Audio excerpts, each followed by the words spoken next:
നമസ്കാരം. ഇന്ത്യയുടെ chief justice സൂര്യകാന്തിന്റെ കോടതി പരാമർശത്തെ തുടർന്ന് രൂപീകരിച്ചതെന്ന് പറയുന്ന കോക്രോച്ച് ജനതാ പാർട്ടി ചർച്ചയാവുകയാണ്.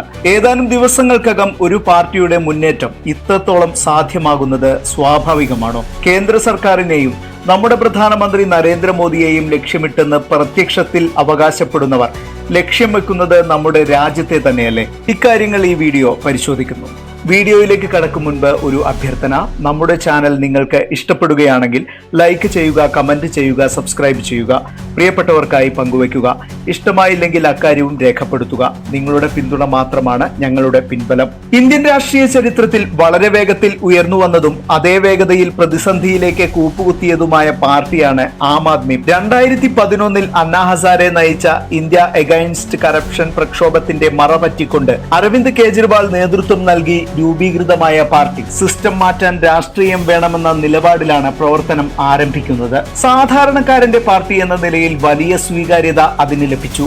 അഴിമതി തൂത്തുവാരുക എന്ന ലക്ഷ്യവുമായി ചൂൽ പാർട്ടി ചിഹ്നമായി തെരഞ്ഞെടുത്തത് വലിയൊരു സന്ദേശം തന്നെ പകരുന്നതായിരുന്നു. 2013 രാഷ്ട്രീയ അത്ഭുതം ഡൽഹി നിയമസഭാ തെരഞ്ഞെടുപ്പിൽ നടത്തിയ AAP 2015 70 67 സീറ്റും നേടിയാണ് അധികാരമുറപ്പിച്ചത്. ഇത് AAPയെ ദേശീയ വ്യാപനത്തിന് സഹായിച്ചു. പഞ്ചാബിലും ഭരണം പിടിച്ചെടുത്തത് അങ്ങനെയായിരുന്നു. എന്നാൽ മുന്നേറവേ പതിയെ AAPക്ക് അടിതെറ്റാൻ തുടങ്ങി.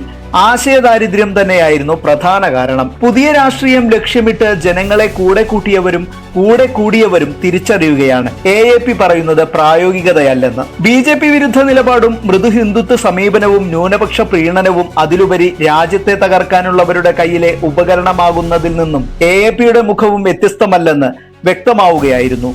ആദർശ രാഷ്ട്രീയം അധികാര രാഷ്ട്രീയത്തിന് വഴിമാറിയപ്പോൾ AAPയും അധപ്പതനത്തിലേക്ക് നീങ്ങി. 2026 നിരവധി MP-മാർ പാർട്ടി വിട്ടത് ഇതിലൊന്ന് മാത്രമാണ്. ഇക്കാര്യം പറഞ്ഞത് കഴിഞ്ഞ ദിവസം ഇന്ത്യയിൽ കോക്രോച്ച് ജനതാ പാർട്ടി എന്ന പേരിൽ സോഷ്യൽ മീഡിയയിൽ വലിയ ക്യാമ്പയിൻ നടക്കുന്നുണ്ട്.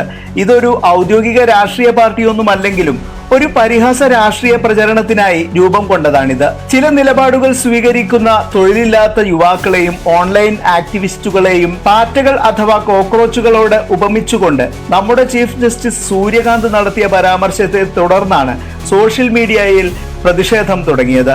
സൂര്യകാന്ത് പിന്നീട് താൻ പറഞ്ഞ കാര്യങ്ങളെ തെറ്റായി വ്യാഖ്യാനിക്കുകയായിരുന്നുവെന്ന് വ്യക്തമാക്കിയിട്ടും പ്രതിഷേധമെന്ന പേരിൽ സോഷ്യൽ മീഡിയ നിറഞ്ഞാടി. ചീഫ് ജസ്റ്റിസിന്റെ പരാമർശത്തിന് പ്രതികരണം എന്നോണമാണ് കോക്രോച്ച് ജനതാ പാർട്ടി എന്ന പേരിൽ ഒരു സാറ്റയർ മൂവ്മെന്റ് ആരംഭിച്ചത്. അഭിജിത് ദീപ്കെ എന്ന യുവാവാണ് ഈ മൂവ്മെന്റ് ആരംഭിച്ചത്. ഇൻസ്റ്റാഗ്രാമിൽ ലക്ഷക്കണക്കിന് ഫോളോവേഴ്സ് പിന്തുണയുമായി എത്തിയതോടെയാണ് സംഗതി ശ്രദ്ധേയമായത്. ജെൻസി പ്രതിഷേധ സാറ്റയർ എന്ന നിലയിലാണ് ഇത് നടത്തിക്കൊണ്ടുപോകുന്നത്. രാഷ്ട്രത്തിന്റെ തകർച്ചയ്ക്ക് ആവശ്യം അസ്ഥിരമായ ഒരു ഭരണ സംവിധാനമാണ്.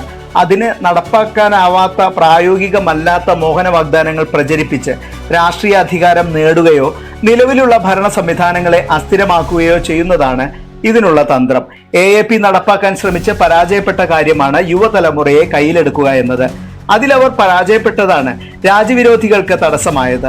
ഇവിടെയാണ് ജെൻസി തലമുറയെ കാത്ത് വലിയ വലകളുമായി ഇത്തരക്കാർ നിലകൊള്ളുന്നത്. വിവിധ രാജ്യങ്ങളിൽ ജെൻസികൾ കലാപം നടത്തുന്നുവെന്നും ഇന്ത്യയിലും അത് വേണമെന്നും പറഞ്ഞത് ആരായിരുന്നുവെന്ന് ഈ സന്ദർഭത്തിൽ ഓർക്കുക. AAPയുമായി അടുത്ത ബന്ധം പുലർത്തിയ അഭിജിത് ദീപ്കെ നിലവിൽ US-ലാണ് താമസം. അവിടെ നിന്നുമാണ് ഇയാൾ CJPയെ സൃഷ്ടിച്ചതും അതിന്റെ പ്രവർത്തനങ്ങൾക്ക് ചരടുവലി നടത്തുന്നതും. കോക്രോച്ച് ജനതാ പാർട്ടിയുടെ ഇൻസ്റ്റാഗ്രാം ഫോളോവേഴ്സിനെ കുറിച്ച് വാതോരാതെ പറയുന്ന മലയാള മാധ്യമങ്ങൾ അടക്കമുള്ളവർ ഫോളോവേഴ്സിൽ വെറും 10% താഴെ മാത്രമാണ് ഇന്ത്യക്കാരെന്ന കാര്യം പറയുന്നില്ല. 64% പാകിസ്ഥാനികളും ബംഗ്ലാദേശികളുമാണ്. 14% USA-യിൽ നിന്നുള്ളവരാണ്. ഇക്കാര്യവും മാധ്യമങ്ങൾ പറയുന്നില്ല. പറഞ്ഞത് ഒന്നു മാത്രം, കേന്ദ്ര സർക്കാരിനെ നയിക്കുന്ന BJPയെ മറികടന്ന വാർത്തകൾക്കായിരുന്നു അവർ പ്രാധാന്യം നൽകിയത്. ഇതിൽ നിന്നും BJP വിരുദ്ധ പക്ഷം കരുതുക ഇത് തങ്ങൾക്ക് അനുകൂലമായ സംവിധാനമാണെന്നാണ്. ഇവിടെയാണ് നിങ്ങൾക്ക് തെറ്റിപ്പോകുന്നത്. ഇന്ത്യ വിരുദ്ധരായ ചില വ്യക്തികൾക്കും ഡീപ് സ്റ്റേറ്റ് പോലുള്ള സംവിധാനങ്ങൾക്കും ഇന്ത്യയെ അസ്ഥിരമാക്കണം എന്ന ഒറ്റ ലക്ഷ്യം മാത്രമാണുള്ളത്. അല്ലാതെ അവർക്ക് മുന്നിൽ BJP എന്നോ കോൺഗ്രസ് എന്നോ ആത്യന്തികമായി ഇല്ല. നാളെ കോൺഗ്രസിന്റെ നേതൃത്വത്തിൽ സുസ്ഥിരമായ ഒരു കേന്ദ്ര സർക്കാർ അധികാരത്തിൽ വരികയാണെങ്കിൽ ഇതുതന്നെയായിരിക്കും സംഭവിക്കുക. അക്കാര്യം നടപ്പിലാക്കാൻ ഇത്തരക്കാർ കരുവാക്കുന്നത് ഇനി യുവാക്കളെയാകും. വിദേശ ഫണ്ട് കൈപ്പറ്റി അമേരിക്കയിലിരുന്ന് അഭിജിത് ദീപ്കെയും ജർമ്മനിയിലിരുന്ന് ധ്രുവ് റാട്ടിയും ആസ്ട്രേലിയയിൽ ഇരുന്ന് അപ്രീത് ശർമ്മയുമൊക്കെ ഇതിനുവേണ്ടി രാപ്പകൽ അധ്വാനിക്കുന്നുണ്ട്. ജെൻസികൾ ഉൾപ്പെടെയുള്ള പുതിയ തലമുറകളെ പ്രതിഷേധത്തിലേക്കും കലാപത്തിലേക്കും നയിക്കാനുള്ള ശ്രമങ്ങൾ ഇപ്പറഞ്ഞവരുടെ അജണ്ടയിൽ വ്യക്തമാകുന്നുണ്ട്. ചീഫ് ജസ്റ്റിസ് പറഞ്ഞ വാക്കുകൾ പിന്തുടർന്ന് പ്രതിഷേധത്തിന്റെ പേരിൽ ജെൻസി വിഭാഗത്തെ പ്രചോദിപ്പിക്കുന്നവരും അവർക്ക് സർവാത്മന പിന്തുണ നൽകുന്നവരും രാജ്യവിരുദ്ധ ശക്തികൾക്കൊപ്പമാണ് കൈകോർക്കുന്നത്. പ്രതിമ നിർമ്മിക്കാൻ 300 കോടിയായെന്നും ഈ തുക ഓരോ കോടി രൂപ വീതം ജനങ്ങൾക്ക് വിതരണം ചെയ്താൽ രാജ്യത്തിന്റെ പ്രശ്നം തീരുമെന്നും പറയുന്ന സാമ്പത്തിക ശാസ്ത്രത്തിൽ അധിഷ്ഠിതമാണ് പാർട്ടിയുടെ പൊളിറ്റിക്സ്. എന്നാൽ ഇത്തരം കാര്യങ്ങൾ അഭ്യസ്ത വിദ്യർ പോലും പങ്കുവെക്കുന്നത് കാണുമ്പോഴാണ് കൂടുതൽ ഖേദം തോന്നുന്നത്.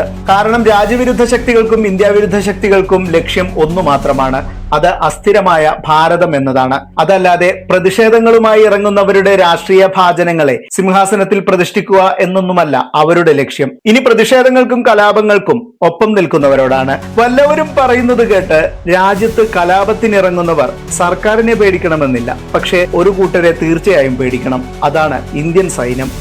ഭയം വേണ്ട, ജാഗ്രത മതി. ഈ വിഷയത്തിൽ നിങ്ങളുടെ അഭിപ്രായം കമന്റ് ചെയ്യുക. മറ്റൊരു വീഡിയോയുമായി വീണ്ടും വരാം. നന്ദി, നമസ്കാരം.